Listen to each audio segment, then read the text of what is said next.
तारकिशोर जी रुक गए हैं, गाड़ी रोक ली है उन्होंने। कितनी देर में वहां पहुंच रहे हैं सर तारकिशोर जी? 15-20 मिनट में मैं पहुंच जाऊंगा। और हमारे साथ कई हमारे सहयोगी हैं। हाँ। कुछ सहयोगी आगे बढ़ चुके हैं। मुझे लगता है कि 15-20 मिनट में किसी एक गांव में हम सब पहुंच जाएंगे। तो कितने नेता बीजेपी के जा रहे हैं और क्या मतलब विरोध कर रहे हैं, क्या कर रहे हैं आप लोग, क्या प्लान है? नहीं देखिए, हम सदन में इन सारे सवालों को हम सब उठाने का प्रयास किए, लेकिन सरकार की असंवेदनशीलता स्पष्ट तौर पर झलकी।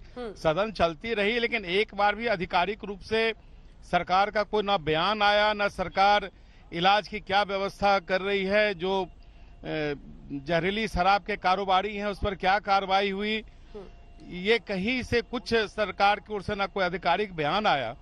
और इसलिए हम सब निकल पड़े हैं कि एक बार स्वयं वस्तुस्थिति को देखें।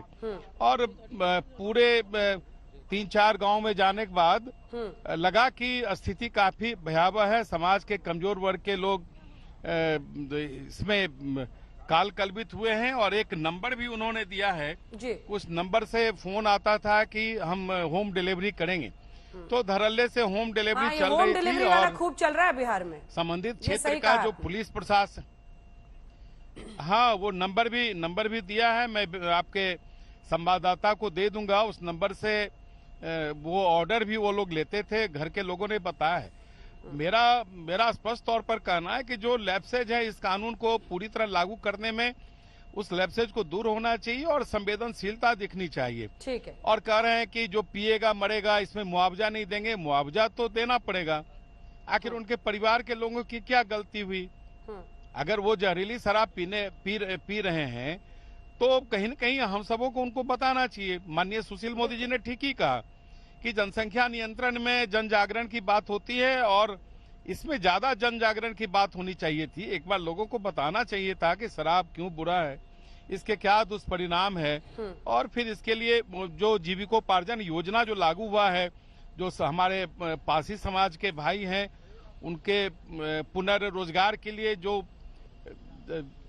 आजीविका योजना लागू हुई है, वो ठीक प्रकार से लागू नहीं हो पाई है। आज भी जो पासी समाज के परिवार हैं, आज भी वो परेशानी में है। ठीक है, मैं इसमें लौटूंगी। एक सेकंड मुझे बताइए तारकिशोर जी, काम होना चाहिए हुआ नहीं। लेकिन एक प्रश्न है कि कुछ ही महीने पहले तक आप सत्ता में थे, तब क्यों नहीं निकले सर गांव-गांव पता करने और कौन होम डिलीवरी कर रहा है? क्योंकि ये तो कोई अभी कुछ महीने की बात नहीं है सर, ये तो चल ही रहा है बिहार में।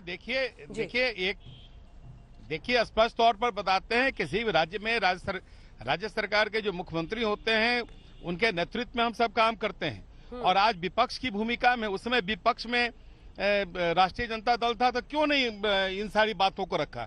आज विपक्ष के दायित्व का निर्वहन कर रहे हैं और सरकार को बता रहे हैं। हम कोई राजनीति करने के लिए नहीं निकले, हम वस्तुस्थिति की जो ग्राउंड रियलिटी है वो सरकार को बताना चाहते हैं। क्योंकि सरकार कहीं न कहीं इस कानून की जो विसंगतियां आई है, जो इस कानून के कारण जो नीचे स्तर पर समाज के कमजोर वर्गों के लोगों में क्या चल रहा है, इन सारी चीजों को जानने की आवश्यकता है। ये सरकार को भी बताएंगे और उन सारे मृतक परिवार के परिजनों को मुआवजा देना पड़ेगा। सब बेसहारा हो गए हैं।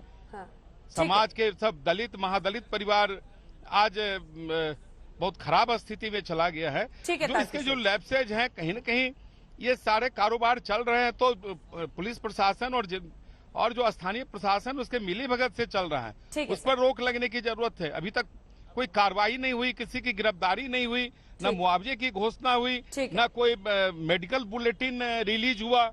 ठीक है तारकिशोर जी, हमारी नजर इस खबर पर रहेगी। हर घंटे मेडिकल बुलेटिन रिलीज होता है। आज समाज का कमजोर तबका मरा है तो कोई मेडिकल बुलेटिन नहीं है। माधव आनंद जी जवाब दीजिए। ठीक, मौत गरीबों की हुई है इसलिए ऐसा हो रहा है क्या? अंजना जी, और मुआवजे से क्यों इनकार कर रहे हैं नीतीश कुमार? अंजना जी देखिए, उन माओं की, उन बहनों की, उन बच्चों की क्या गलती है?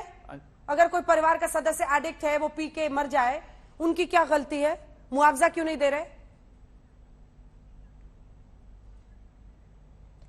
अंजना जी, तारकिशोर जी की पूरी बयान को आप देखें तो देखिए यहाँ भी वो मुझे मेरे सवाल का जवाब चाहिए। तारकिशोर जी से जो पूछना था मैंने पूछ लिया। नहीं मिस्टर, मैं जवाब दे रहा हूँ, मेरे सवाल को डक मत कीजिए। नहीं मैं मुआवजा क्यों नहीं? के बात का जवाब दे रहा हूँ, मैं आप ही के बात का जवाब दे रहा हूँ। देखिए कोई अगर कानून बना हुआ है, इसका तो अर्थ है किसी ने मर्डर किया और मर्डर करने वाले को जैसो आप जैसो मुआवजा देने का काम करेंगे। जब आपके यहाँ 100% शराबबंदी है, मर्डर करने वाले की तुलना आप यहाँ के मृतकों से कर रहे हैं।